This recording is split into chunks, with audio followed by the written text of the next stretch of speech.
So what does a snowy day in April have anything to do with our beautiful 1987 Sea Ray 268 Sundancer that we had back in the day? Well, I'll tell you this about that. That boat actually 21 years ago froze into the water. So how did that come to be? Well, as you all know, I'm always super excited to get the boat in the water as early as possible in the season, at the start of the season. And in that particular instance, where we were storing the boat back in the day, in the early 2000s, there was a gentleman there whose birthday fell on April 6th. And he always insisted to the marina operator, who always obliged him, if he could have his boat launched by the 6th of April, he would be very happy. So when I found that out, I asked the marina operator as well. I said, if we could get our boat in the water at the same time, that would be awesome. So we were launched on or about the 6th of April, 2003, which was fine because there was no ice under a boat on that day. But a couple days later, we got a really cold snap, much like we're having right now, and the boat froze in the water. Yeah, that's right, ice formed all around the boat. Not a big deal. There was maybe an inch of ice, but for me it was kind of fun, simply because I would go down there every morning on my way to work. I would drop by the marina and I would jump on the swim platform and I would rock the boat back and forth just to break up the ice. Not only around our boat, but our next door neighbor, he had to go in as well, simply because being in the covered slip, the beams that were under his boat were sticking out partially under our boat. So his had to go in the water first so they could pull those beams out, and then ours went in afterwards. So after a couple of days, the ice melted on its own and the boats were no worse for wear, and it just became a fun story to tell. I thought it was fun anyways. Getting back to when we originally bought that boat, that would have been April of 2001. And when we got it, it was, let's just put it this way, it needed a little bit of loving because the hull was really, really dull. And I spent the first, probably couple, 3 weeks of our ownership polishing the boat. I think it was down at the marina every day, and doing that while the boat was in the water and polishing the sides, it was a bit of a challenge, but it ultimately worked out really, really well because I was super happy. Yeah, the color came back and I was really happy with the results. Yeah, now unfortunately, a few weeks after we bought the boat and brought it home, my dad passed away suddenly, and we never got to take him out for a boat ride. Happily, he was able to at least get to the marina a few times and take a look at it, and have a couple of coffees at least with us on the boat before we lost him.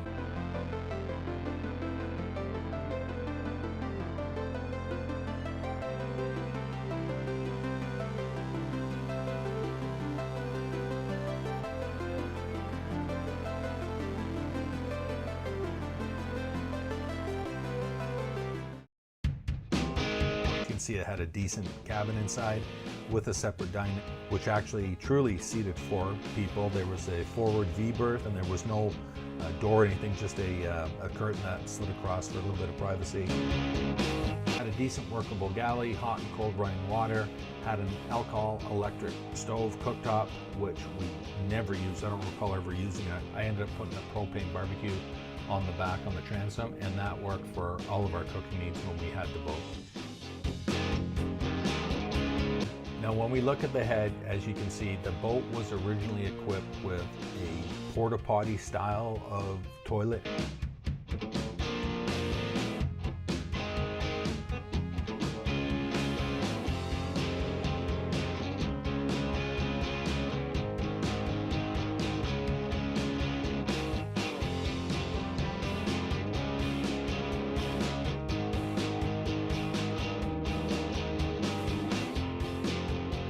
Now while I'm in the engine room here, you can see that is the power plant. It had a single 5.7/350 cubic inch GM engine in it with an Alpha 1 outdrive on it.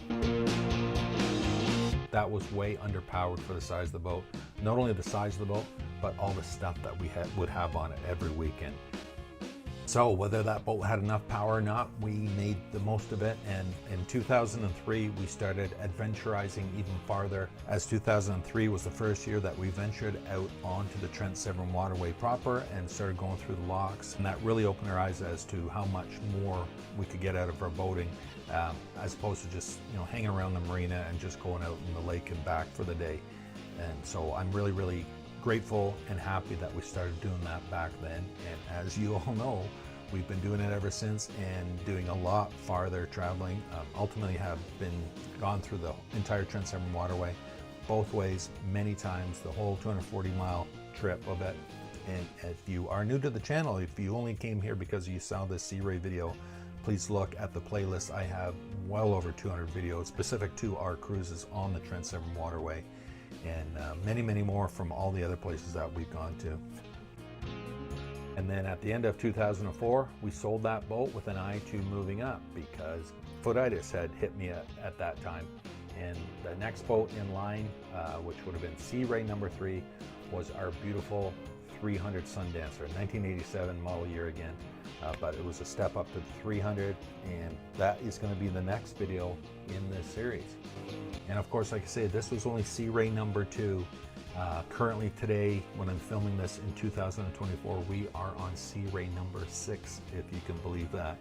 And spoiler alert, you can see all those other boats on my channel if you want to take a look. But I will follow along with this series and just fill out the stories about those other boats and give you a little bit more insight and a little bit of background and maybe some funny stories along the way too. Yeah, so I will look forward as always to seeing your comments. Let me know what you think about this boat, and yeah, what you think of the series. And let me know what you think about me constantly dealing with toilet issues on our boats. It's all good, it's all good. Okay, until then, I will see you in the next one. Cheers.